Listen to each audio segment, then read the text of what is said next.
Fala pessoal, hoje a gente inicia uma série especial de 8 episódios sobre aves domésticas, mas segundo os critérios da COM, que fica lá na França, que é a Confederação Ornitológica Mundial. Aqui no Brasil, a FOB, a Federação Ornitológica Brasileira, é signatária da COM e nós vamos respeitar esses 8 episódios segundo os critérios deles. Hoje a gente vai começar com canários de canto. A FOB é uma entidade sem fins lucrativos que há mais de 70 anos está instalada no Brasil, organizando torneios, dando orientações, se relacionando com os órgãos governamentais, enfim, sempre pensando no bem-estar animal e na criação e conservação. E hoje a gente vai mergulhar, estamos em Niterói, a gente vai mergulhar nessa história de canários de canto. Você vai se encantar, mas antes de tudo, já vou pedir para você deixar um like. Eu sei que vai ter muita gente que vai assistir esse vídeo, tem muita gente. Pensa só que a FOB tem mais de 10 mil criadores que fazem parte, dessa federação. Então isso aqui vai bombar demais. Deixa seu like, verifica se você está inscrito no canal e eu quero muitos comentários aqui.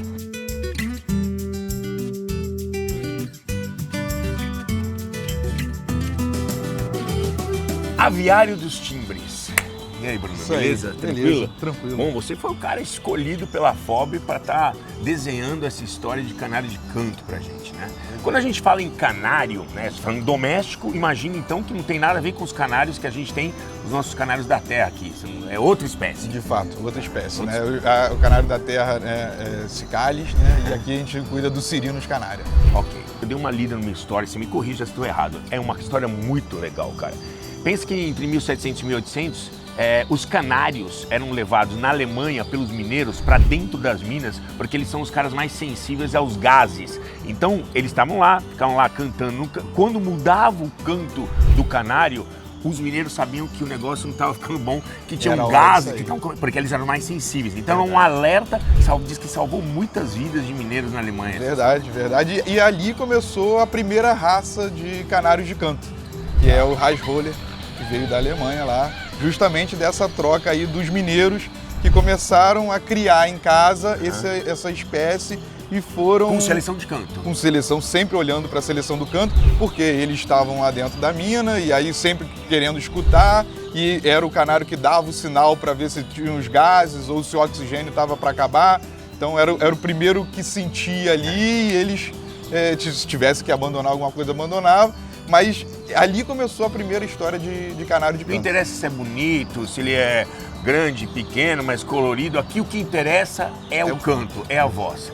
E aí diz que os caras selecionavam os cantos que eram mais baixos, os cantos que o bicho não abria o bico, era exatamente. Só no papo. É uma tem nome para isso, roller, é isso? Roller, exatamente. É a característica do Reisroller, ele cantar com o bico fechado e só rolando, Só com algumas notas, emitindo algumas notas, mas sem abrir o bico, sempre de bico fechado. São 5 raças de canto. Isso aí. Vamos lá, quais são? Em ordem cronológica, primeiro o Reisroller,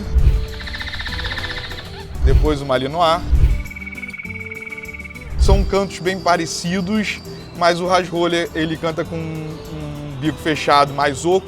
O Malinois já não canta, abre o bico e não é tão oco, ele é mais aquoso, tem mais barulhos de água, vamos dizer assim. O terceiro? Timbrado espanhol. Tá. Que aí tem uma característica que ele é dividido em 3, são 3 raças diferentes dentro de uma mesma raça, 3 especificações diferentes, Que 3. são? A gente tem o timbrado espanhol original, ele é um pouco mais metálico. Timbrado clássico, que aí ele mistura um pouco de floreio com aquele metálico do original. E o floreado, que aí é só os floreios. Tá, você tem os 3 aqui. Não, eu aqui só tenho o clássico. O clássico, tá. O quarto? Depois viemos pro cantor espanhol, que é um descendente do timbrado espanhol, mas aí foi bem mais pro floreado, saiu do floreado e especializou, vamos dizer, um pouco mais. E depois, em quinto, o Slavo Jar, que é uma raça nova, foi aprovada agora em 2020. A gente ainda não tem nenhuma espécie aqui. Não é aquela russa lá, não? Não, eles são romenos. Ah, romenos, Romenos. E vieram agora começaram agora a criação mais específica. Ou seja, ainda está em ebulição. Pode surgir outra raça Pode ainda? surgir outra raça, Pode surgir. o tempo inteiro, mutação acontecendo. Entendi. Pode colocar outro cara aqui dentro, senão vai dar uma confusão danada. Você tem que ser especializado numa raça. Geralmente o pessoal que cria especializado em uma raça só. Vamos espiar lá dentro? Vamos lá.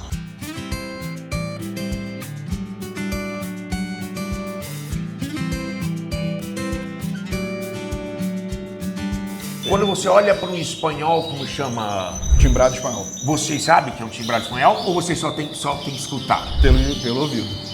Realmente não tem nada a ver com... Não, a única característica de genotipo que você geraria ao contrário é ele não ter fator vermelho, como alguns canários belga, como se diz, de cor podem ter. Não tem nada a ver com belga. Então, belga é popularmente como foi apelidado aqui no Brasil, o canário do reino, o canário belga, porque provavelmente veio belga trazendo do reino, porque foi o reino que trouxe, então popularmente foi apelidado aqui assim, de canário belga ou do reino. Mas enfim, a única característica visual que o timbrado espanhol não pode ter, vamos dizer, é o fator vermelho, porque caracterizaria uma impureza da raça, porque viria aí de uma genética misturada, vamos dizer assim, né? Não, e assim, visivelmente são bem diferentes os nossos canários da terra. Completamente diferentes. Completamente diferentes. Então, mas eu tô vendo que alguns têm umas manchinhas, outros não têm. O que é? São jovens, não são jovens? Não. É característica, mutação deles, conforme a gente vai criando, vai cruzando, eles vão... Não, tem diversas cores aqui. Vários. Tudo é aceito, menos o vermelho. Menos o vermelho, menos que tem fator vermelho. Como é que você seleciona? Agora vem o seguinte, então assim, você é um criador que tem que ter um ouvido. Sim. Né? Esses caras, o que você espera de um canário de canto? Que ele cante notas certas, que ele cante por muito tempo? Qual que é a parada? Então, a raça, inicialmente, o timbrado espanhol, lá que foi criado lá na Espanha e tal, foi desenvolvida para um tipo de competição, que é a competição de canto clássico. E nela só é observada a voz e a forma com que ele canta. São notas. São notas que ele tem que seguir lá. Exatamente. Okay. Que ele tem o manual dele e que ele precisa seguir aquelas notas lá com uma qualidade boa de canto. Então, a princípio, o início da raça era isso e só isso. Aqui no Brasil, acabou mudando um pouco porque descobriu que a raça era vinha muito bem nas competições de canto livre e das rodas de fibra. Então acabou não se olhando às vezes muito, dependendo da situação da criação, para a qualidade de canto, da voz, etc., nem das notas em si, por conta da competição que cada um segue. Vamos explicar o que é a fibra. A fibra é a resistência, vamos dizer assim. Fibra é resistência. Mas aí as notas não são levadas em conta. Não. É só o tempo que o cara...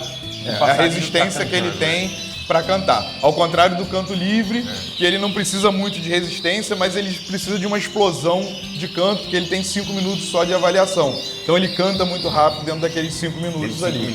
Exatamente. E é isso que é medido. Quanto mais ele cantar dentro de 5 minutos, exato, é o campeão. Você tá em qual parada? Qual que é a sua? 3. Tá nas 3, ok. Tá nas 3. Então você tem caras especiais, Tem. Quem organiza essas competições, esses campeonatos, é a FOB, aqui no Brasil. Aqui no Brasil, a responsável oficialmente por seguir todas as regras é a FOB. Então, para você poder hoje participar de uma competição porque só o que vale é a FOB, né? Que tem, vale aqui no Brasil. Aqui e lá fora, porque se eles são signatários da CON, né? Sim, então são tal. Você tem que estar ali com suas aves inscritas. Você tem todas as aves inscritas aqui na FOB? Todas as aves anilhadas, elas recebem um número com um código e uma numeração minha de registro de criador junto à FOB.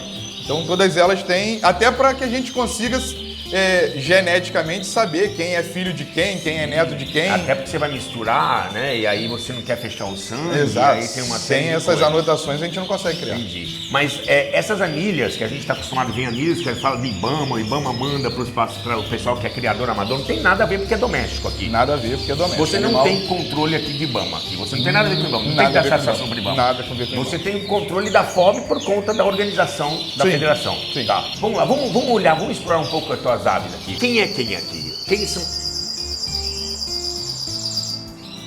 É um cara cantador aqui. Tem lá em cima. Quem é? Esse cara aqui? Não, foi esse daqui que tava Quem canta é o macho? Quem canta é o macho. A fêmea costuma, na nossa seleção, como a gente costuma a criar muito focado para desenvolver o canto, acabam que algumas fêmeas desenvolvem um canto, mas não assim como o macho, né? Ela canta um pouquinho mais baixo, não repete. Mas a fêmea precisa para botar ovo. Não tem jeito. Nós vamos falar sobre o manejo um pouquinho, como é que é feito, mas esse canto que é o... É isso, não? Ou não é isso? É isso. Só que para o canto clássico, isso já estaria não tão bom, vamos dizer assim. Ele estaria, nessa época do ano, eles estão com a testosterona elevada, que é a época de cria. Então, se você olhar, mesmo os clássicos, isso aqui é um que lá atrás foi pro clássico, ele começa a ter um canto um pouco mais acelerado devido à testosterona e época de cria. Então, ele atropela as notas, a qualidade da música já não é mais a mesma, etc. Tá. O canto ele nasceu para atrair a fêmea, né? Ele tem que cantar no mundo Ou defender território, né? Ou defender território, tá. Olha lá. E aí, as competições, elas são de forma diferente. Você, por exemplo, quando você tem um canto clássico, você vai lá, é um negócio brabo, cara. Eu já vi, e os caras não pode ninguém abrir a boca, irmão. Se alguém abrir a boca ou interromper, vira macho. Verdade. Você vai lá, tem um standzinho que você põe a tua ave e vai embora, e larga. E deixa ela ali. E fica um juiz treinado para isso, estudado para avaliar ali aquele canto daquela ave. Fala pessoal, o seguinte, tá rolando novamente esse ano o prêmio iBest, o melhor conteúdo da internet na categoria meio ambiente. Nós estamos concorrendo, hein, Queca? E aí, você acha que a gente merece seu voto? Então não deixe de votar, entra no site da iBest, entra na categoria meio ambiente e vota em Richard Rasmussen. Tamo junto, obrigado pelo prestígio sempre. Aí, isso é uma forma de fazer. Você larga lá e é o clássico. Aí o cara, ele cantar, tem um tempo determinado para ele dizer que tá Tem, ele tem 15 minutos de apresentação. Cada equipe tem... Porque ele pode ser apresentado no canto clássico, o timbrado, ele pode ser apresentado de forma individual, em dupla ou em quarteto. São 3 avaliações distintas. E aí o juiz avalia lá, como a gente falou, de acordo com o manual da raça, dentro do timbrado espanhol. Nós hoje temos 3 variações, então tem um timbrado original, tem um timbrado clássico e tem um timbrado floreado. E cada um é um. Cada um tem a sua partitura ali. E cada um compete com o seu próprio. Com o seu próprio, entre eles. Então, timbrado original só com timbrado original, clássico só com clássico e floreado só com floreado. Só com espanhol, é que a raiz tem que ser só espanhol com espanhol. Exato. Ok.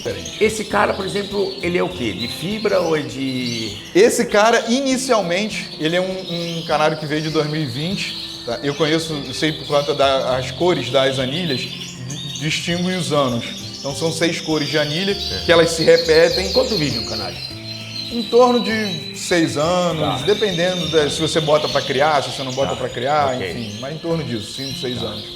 Esse inicialmente era um canário para o canto clássico, que eu depois levei ele para o canto livre.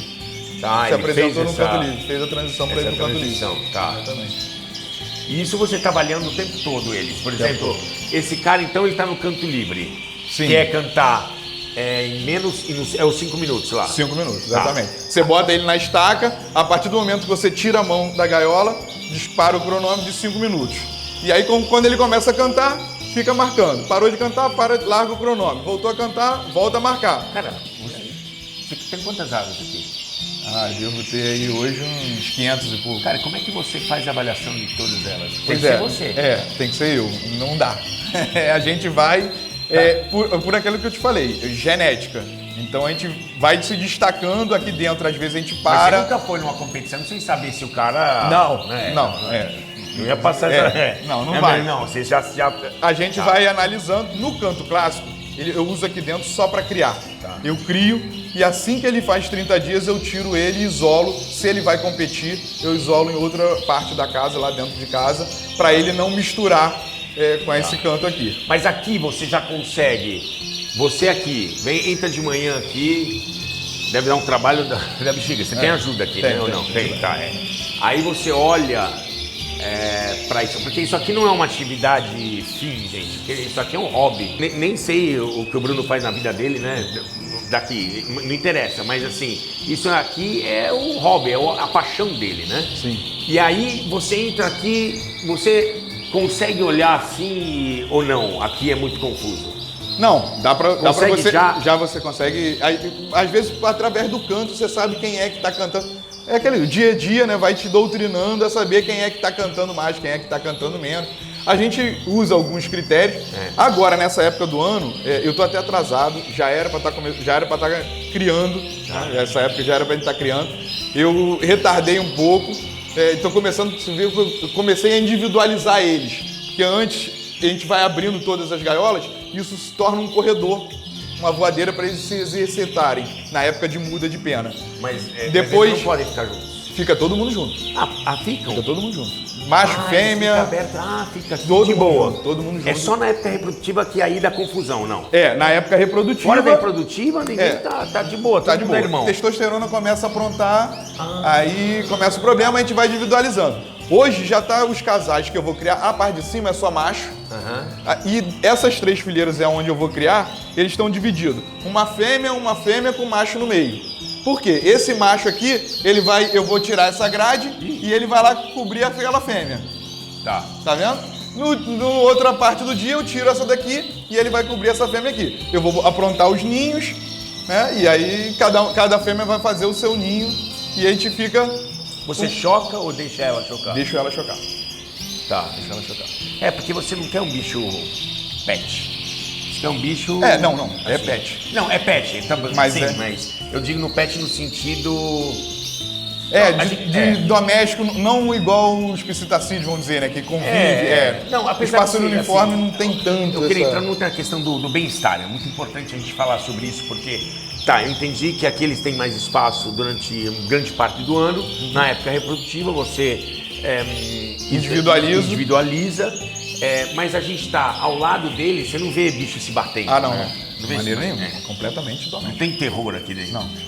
Completamente doméstico. Não Não tem nada de nativo, nada de silvestre, nada de nada. Mas mesmo os nativos e silvestres, quando são criados realmente, feito o trabalho bonitinho, certinho, que realmente nasceu em casa. E não, isso é uma coisa muito importante. Somos completamente todos criadores sérios, completamente contra o tráfico de animais. Isso tem que ser abolido, e isso vai ser com leis, com fiscalização, leis boas, e não proibindo a criação. Proibir só a criação não vai resolver não vai acabar com o tráfico. O tráfico vai ser extinto com boas leis, boas práticas e com bons criadores, que aí a gente tem oferta, tem produto, né? Entre aspas, estou falando produto que é um animal, não é coisa, também não é gente, mas vai ter um animal à disposição que aí você não precisa buscar de forma ilegal, você vai buscar de forma legal. Nesse nosso caso, não existe isso. Isso é doméstico. Não existe essa espécie em lugar nenhum no mundo solto, nem nunca existiu. É uma ave que foi desenvolvida em ambiente doméstico depois de muitas mutações, como acontece não só no canal de canto, mas como acontece no canal de cor, por exemplo, tem mais de 800 cores. Isso é importante, tem muita gente que assiste aqui não é da área, então assim, é importante frisar. Isso, doméstico, silvestre, exótico. Silvestre da nossa fauna, exótico vindo de fora. Doméstico, são animais que... vamos dizer, por exemplo, cachorro é doméstico, boi, as várias raças de bois são animais domésticos. São animais que já são consagrados mundialmente, são raças que já são desenvolvidas para seus diferentes fins e que não têm um controle ambiental que tem os silvestres e os exóticos, que aí tem que passar por IBAMA, criador registrado, etc. Aqui é doméstico, é que nem você tiver... Tem um cachorro e um gato em casa, né? A comparação que eu gosto de fazer sempre quando, às vezes, quem não é do ramo, quem não mexe com nenhum tipo de bicho, fica, mas como assim é doméstico? Eu fico assim, olha, por exemplo, um poodle. Não existiu, nem nunca existiu um poodle na natureza. É a mesma coisa os nossos canários. Nunca existiram esse tipo de canário na natureza.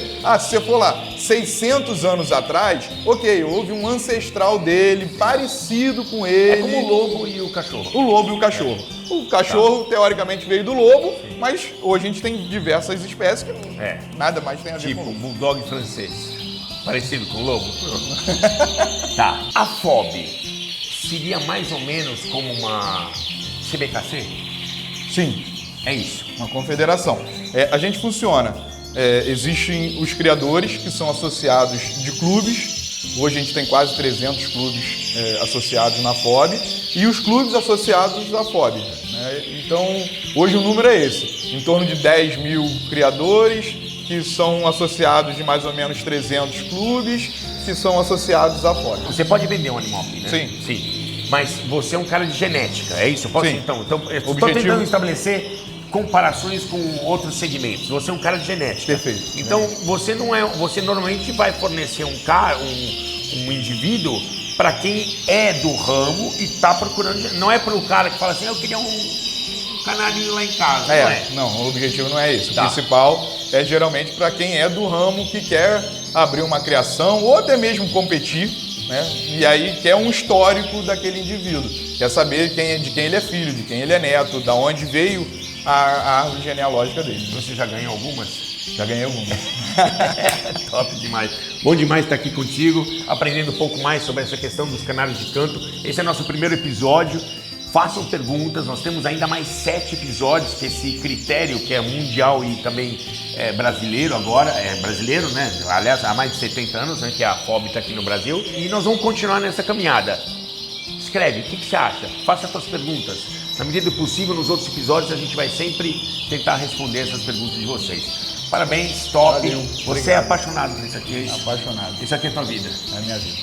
É tua vida. Vivo e durmo, acordo e durmo pensando neles. Ai, que loucura, cara. Assim como eu amo os répteis, o cara ama canário de canto, cara. É isso aí. Sucesso. Valeu. Tá? Obrigado. Valeu. Valeu, até a próxima.